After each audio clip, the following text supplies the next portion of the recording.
Bienvenidos amigos a esta reflexión del día de hoy. Saludo fraterno y cordial a todos los que me ven.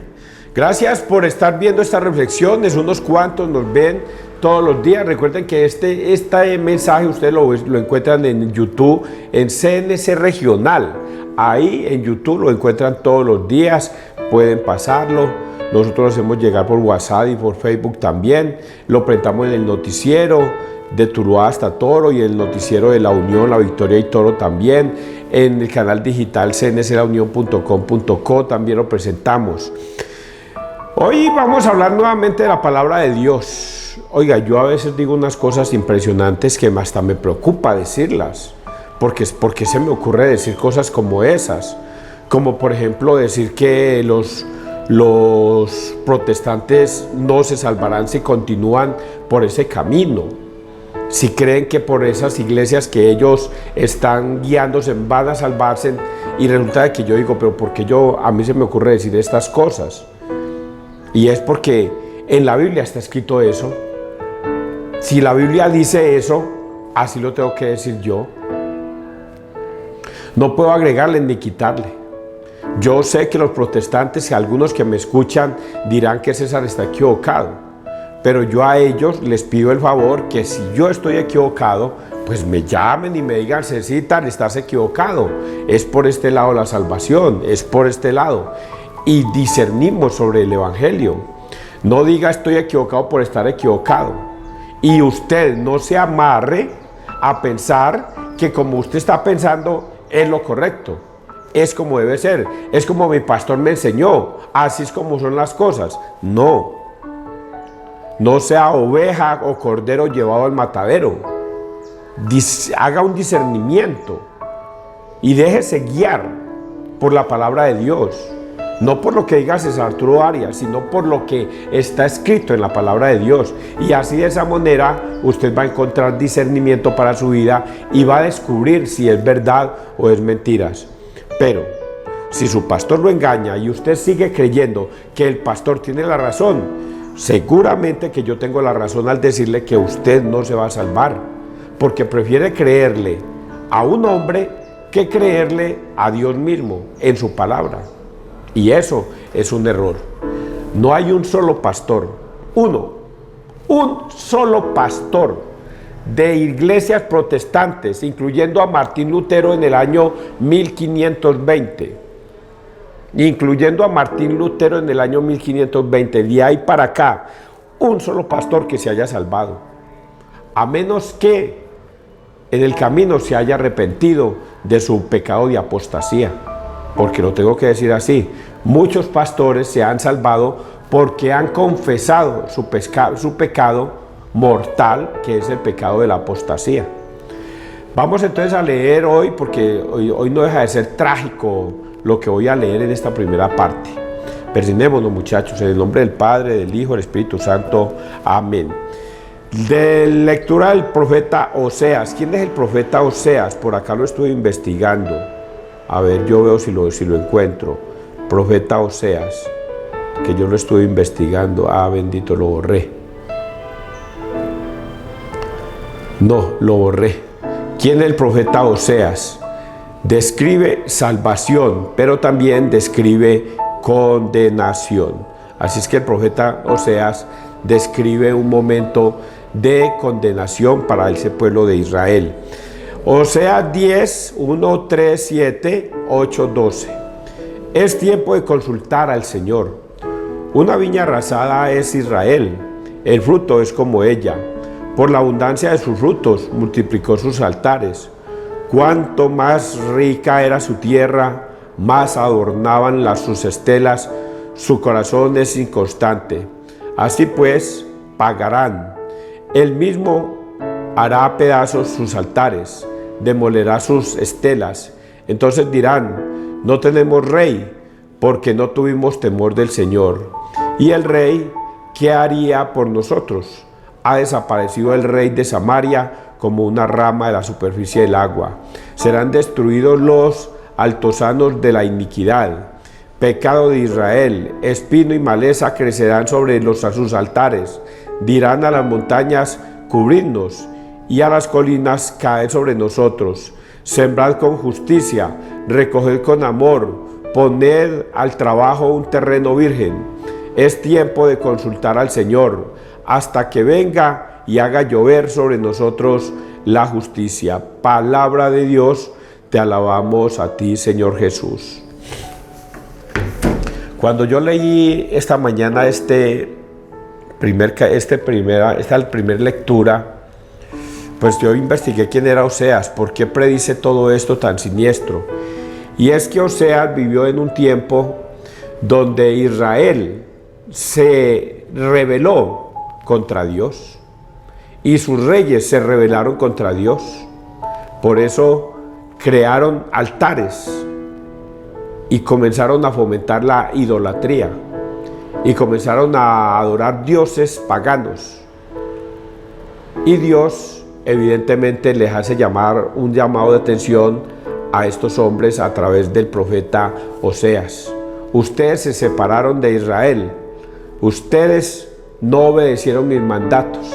Y lo dice de esta manera: una viña arrasada es Israel, el fruto es como ella, por la abundancia de sus frutos multiplicó sus altares. Un país arrasado porque se alejó de la presencia de Dios.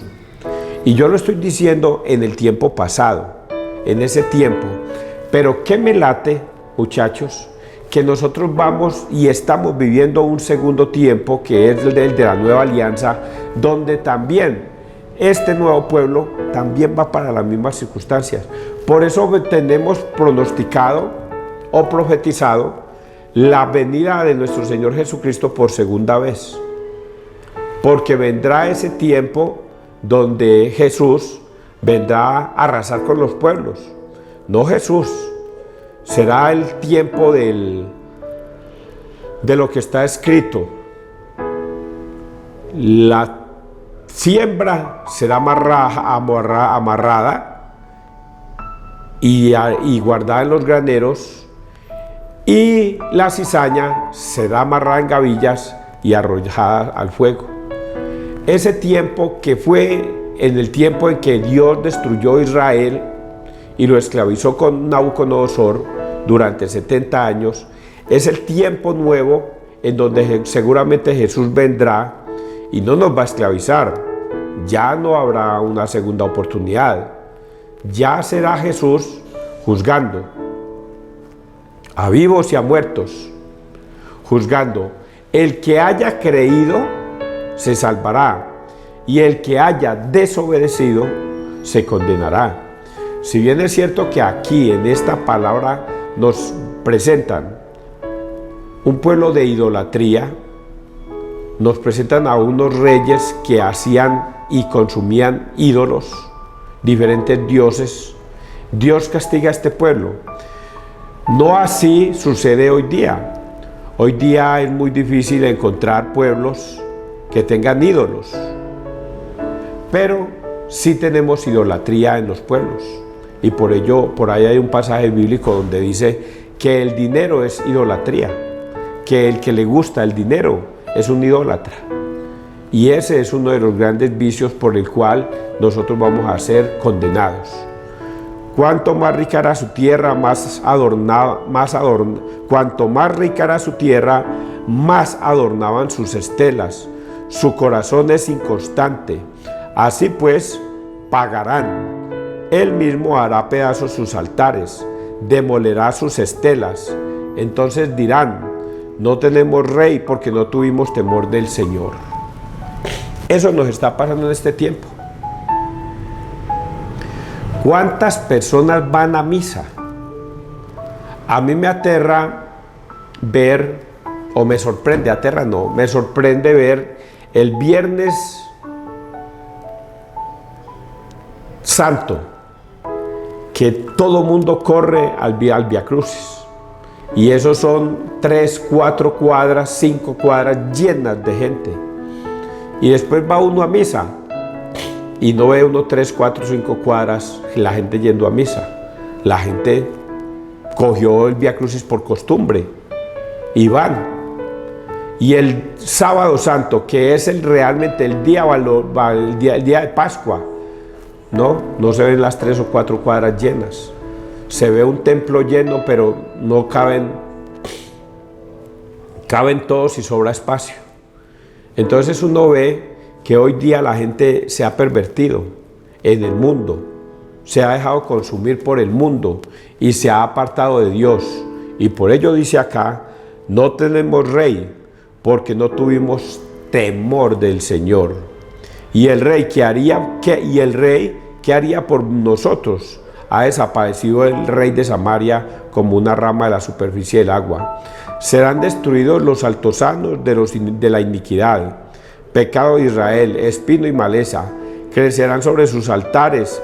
Dirán a las montañas, cubrirnos, y a las colinas, caer sobre nosotros. Sembrad con justicia, recoged con amor, poned al trabajo un terreno virgen.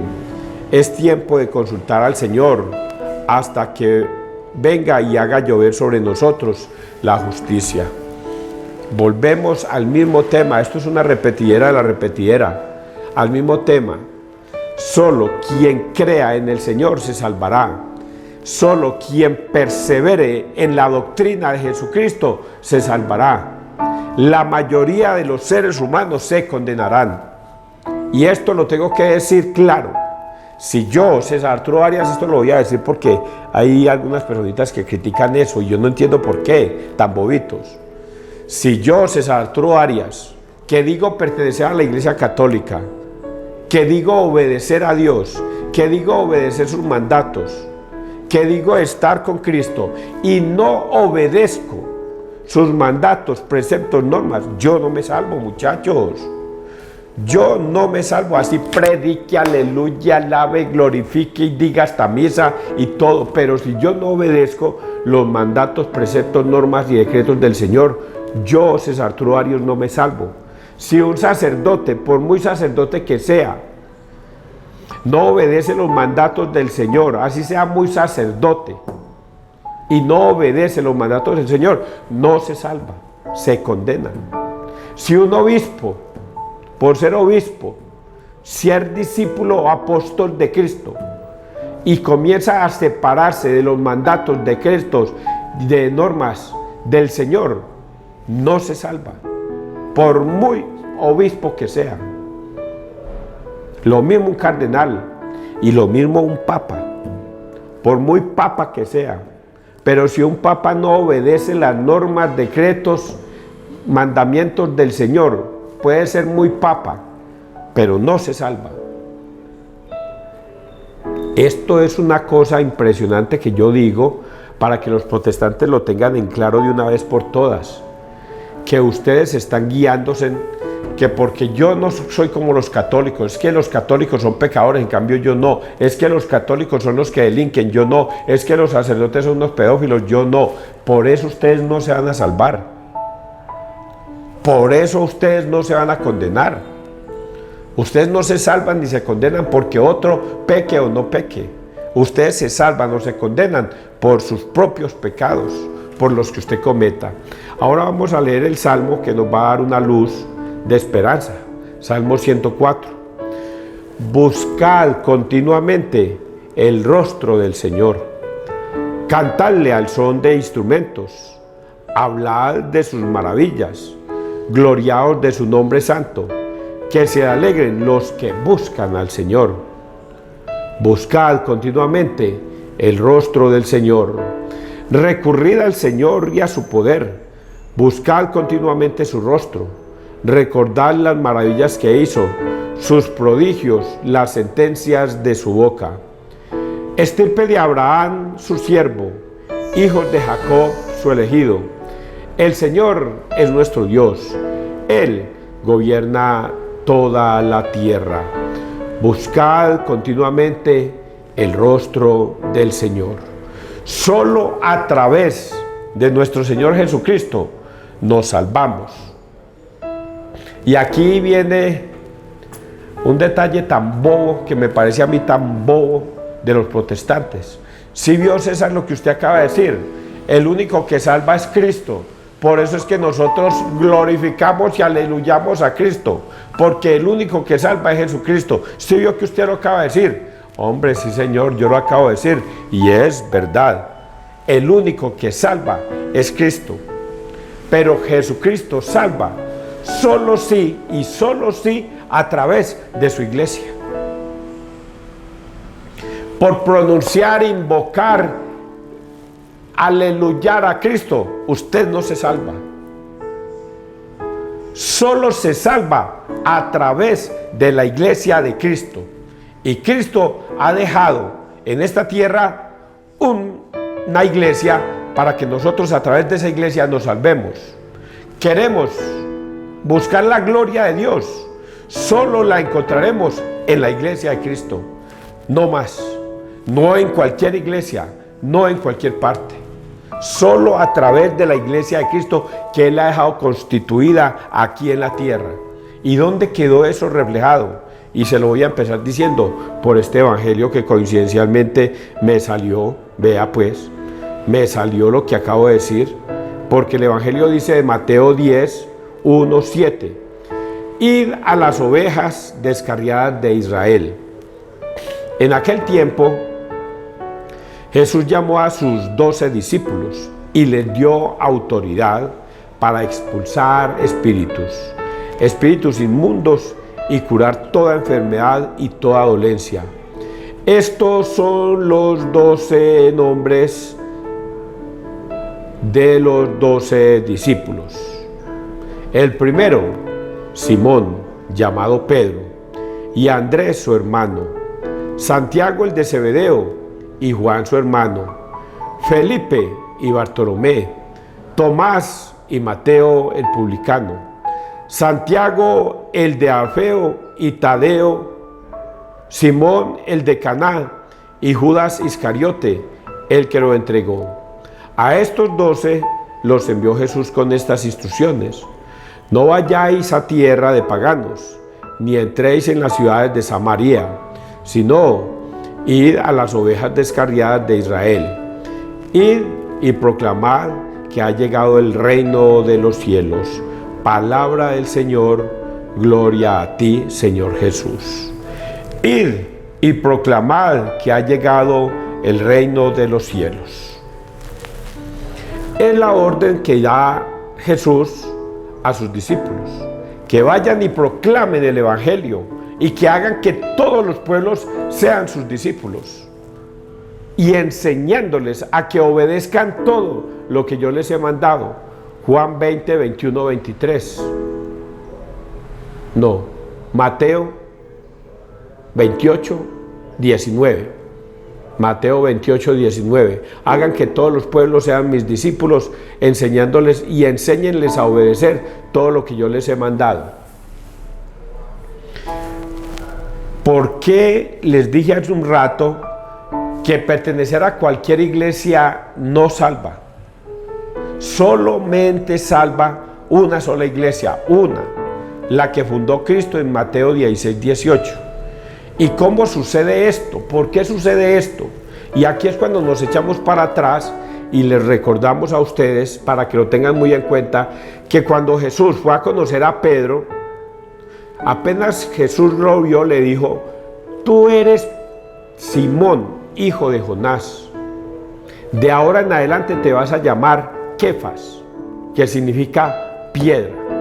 Eso es muy importante que ustedes lo tengan en cuenta, muchachos. ¿Para qué Dios se puso a llamar a Simón, Pedro? ¿Para qué se puso a llamarlo piedra, Kefas? ¿Para qué? Eso es muy importante que ustedes lo tengan en cuenta. Y ahí se van a dar cuenta de que eso no fue gratuito, que ese apodo de Pedro no es gratuito, porque él se llamaba era Simón. Y por eso en Mateo 16, 18 le da a entender por qué él es llamado piedra. Pero antes de eso, Pedro comienza a seguirlo. Comienzan a seguirlo muchas personas, muchos. Comienzan a seguirlo multitudes. Pero hay un día en especial, que es este que refleja el evangelio, donde Jesús, dentro de toda la multitud que anda, escoge a 12. Habían muchos, ¿Y para qué se puso a escoger a 12? ¿Por qué no siguió con muchos? ¿Por qué se puso a escoger a 12? Por lo que yo les he venido diciendo, muchachos, porque Jesucristo no creó sino una sola iglesia, una. ¿Y dónde la empezó a escoger? Aquí, con 12 discípulos, que van a ser los 12 pilares de la iglesia, los ladrillos, los fundamentos de la iglesia. Con él comienza a construir su iglesia. ¿Y qué hace con estos 12 discípulos? Hay una cosa tan especial que ustedes van a leer, y es que al primero que nombra es a Pedro. Al primero que nombra es a Pedro. Y luego nombra a los otros, incluyendo al último, Judas Iscariote. Y a esos 12 comienza a predicarles y a enseñarles. Se demora 3 años enseñándole, predicándole. Hay muchas cosas que no están escritas en este libro, dice por ahí Juan, porque son demasiadas cosas, pero que las que están escritas son más que suficientes para que nosotros entendamos y podamos ser salvos. Jesús escoge a estos 12 y comienza a enseñarles, a educarlos, a enseñarles una doctrina. ¿A cuál doctrina le va a enseñar? Voy a decir algo tremendo. La doctrina que enseña Jesucristo no es la doctrina de Jesucristo, es la doctrina que el Padre le enseñó. Imagínense en esto, porque Jesús dice: yo no he venido a hacer mi voluntad, sino la voluntad del que me ha enviado, mi Padre. Mi Padre que me ha enviado es el que me ha dado esta potestad. Luego, la doctrina que se enseña ni siquiera es la de Jesucristo, es la del Padre, la que el Padre le dijo a Jesucristo que debía enseñar. Y por eso Él comienza a enseñarle a esos 12 discípulos, les enseña bien qué deben hacer, y comienza a decirles: vayan, que hagan que todos los pueblos sean mis discípulos, bautícenlos en el nombre del Padre, del Hijo y del Espíritu Santo, y enséñenles a obedecer todo lo que yo les he mandado. Y ahí comienza ya pastores protestantes, después del año 1520, cuando Martín Lutero se rebeló contra la iglesia, a enseñar doctrinas de demonios. Y viene un pastor llamado Carlos Parán a enseñar una doctrina en el año 1904 o algo así. Y la doctrina que él va a enseñar es que no hay necesidad de bautizar niños, que porque Pedro dijo: y bautícese en el nombre de Jesús. Y entonces él lo interpretó que en el nombre de Jesús quiere decir que debemos pronunciar el nombre de Jesús sobre la persona bautizada, y no en el nombre del Padre, del Hijo y del Espíritu Santo. Ya comenzó a renegar de Cristo. Jesucristo les dijo cómo debían bautizar, y la Iglesia Católica ha venido bautizando en el nombre del Padre, del Hijo y del Espíritu Santo durante todos estos 2000 años, y hay protestantes que dicen que no, que está equivocado, que el que tiene la razón es Pedro, porque Pedro dijo que debíamos bautizar en el nombre de Jesús, y es un error de los protestantes. Por eso vamos a empatar esta lectura con la primera lectura. Los hombres comenzaron a separarse de Dios y a crear sus propias ideologías y a prefieren seguir a un pastor mentiroso que seguir a Cristo. ¿Dónde está el ejemplo? Ya lo acabo de decir. Jesucristo ordena en Juan 20, 21, 23. Mateo 28, 19. Hagan que todos los pueblos sean mis discípulos y bautícelos en el nombre del Padre, del Hijo y del Espíritu Santo. Lo dice Jesucristo, y el pastor dice que no, que es en el nombre de Jesús. Prefieren creerle al pastor que a la Iglesia Católica, que ha venido enseñando estos 2000 años. Y ahí ya hay un pecado de apostasía, apostatar en contra de la doctrina de Cristo. Y lo mismo pasa con la Eucaristía, lo mismo pasa con el sacramento de la confesión, y así sucesivamente. Todo lo que la Iglesia Católica ha venido enseñando estos 2000 años, vinieron estos hombres, se apartaron del temor de Dios y comienzan a predicar doctrinas de demonios, lo que a ellos se les venga en la cabeza, eso es lo que predican. Y creen tener la razón. Por eso me regreso al principio. No hay un solo pastor, no hay un solo protestante que conservando una doctrina de demonios sea salvo. Que alejándose de la doctrina de Cristo, que es la doctrina de la Iglesia Católica, la que fundamentó en sus 12 discípulos, sea salvo. Si no regresan al redil, si no regresan a la Iglesia Católica, si no se confiesan de ese pecado de apostasía, tengan la plena seguridad, no serán salvos. Todo queda en la misericordia de Dios. Pero si la misericordia de Dios es tal y cual está escrita en la Biblia, Mateo 7, 21, Mateo 7, 21 al 23, y yo les declararé, no los conozco, alejaos de mí, hacedores de la maldad. Y así es la misericordia de Dios, solo para el que se arrepiente de sus pecados. Que Dios te bendiga, que Dios nos bendiga donde quiera que todos estemos.